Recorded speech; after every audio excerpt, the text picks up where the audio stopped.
Hello everyone! Gawa po tayo ng simpleng pizza lang po. Yung kamay ko po malinis ito kasi kailangan ko po kamayin.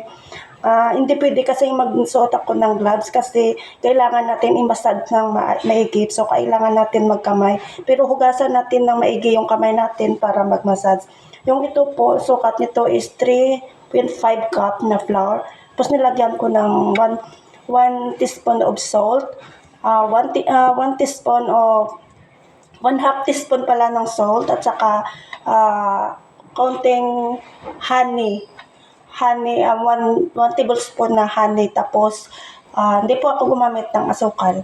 At saka yung 1 teaspoon of yun lang ang na-mix ko dito. At saka i-massage ko ng maigi. Tapos yung nilagay ko pala na water is yung tinatansya ko lang para sa pag-massage dito. After na magano na siya, gumaganito na siya, saka na natin ilagay dito. Lagay natin dito at saka i-rest ng hanggang sa tumubo po siya. Hindi ko alam kung hanggang ano oras siya para tumubo. Basta pag nakita nyo tumubo na siya, okay na yun. Dito na po yung tsura ng tumubo na flour. Ilagay na natin dito, nilagyan ko na ng oil. Ayun guys, nalikop na natin nalagyan ng mantika. Tapos ihorma natin dyan yung putsa na flour. Yun pala yung mga ingredient. Ketchup, yung ham at saka mozzarella. Yan pala guys. Tapos tusok-tusokin yan ng tinidor. Tapos pakalagyan natin ng ketchup. Simple lang yan lang ang aking gagawin. Yan tinutusok-tusok ko yan ng tinidor para hindi siya lumubo guys pag niluluto. Pagkatapos ng ketchup, lagyan ng cheese mozzarella. Ganyan nga. Alam nyo guys, paborito ng alaga ko yung pizza. Kaya kahit simple lang ubos nila yan. Nakikita nyo naman paano ako magawa.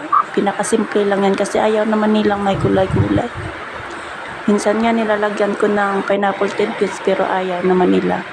Pagkatapos yung nilagyan ng ketchup, nilagyan ko ng ham, tapos lagyan ulit ng cheese mozzarella sa itaas. Ayun guys, ilagay na natin sa 200 degree. Pero painitin natin muna ng mga 10 minutes. Mga 10 minutes tapos saka natin ilagay yung pizza natin. Yan, sa 200 degree yung pagpainit natin. Ayan na. Baka minsan guys, ang bilis-bilis ko maggumawa kasi walang oras. Ang daming activities kali yung mga alagaw. Ayun na guys, nilagay ko na. Tapos niset ko ulit sa 170 degrees sa 15 minutes. Tamang-tama yan siya maluto. At saka yan na po guys, luto na. After 15 minutes, yan na ang itsura ng aking pizza. Super simple lang yan guys. So, yan na ang aking simple na pizza.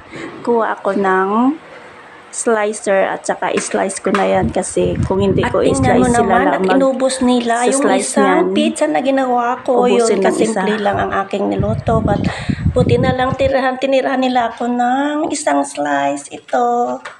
At may maliit pa. Bebe. Ang sarap nga. Para sa akin daw ito. Sarap yung simple. O, diba? Yun lang kami is. Thank you for watching. I put you. Please like and share. Bye-bye. pasensya na kayo mga best pukhang sarap na sarap. Punong-puno ang bunganga habang nagsasalita. Pasensya. Sa ulitin. Babus.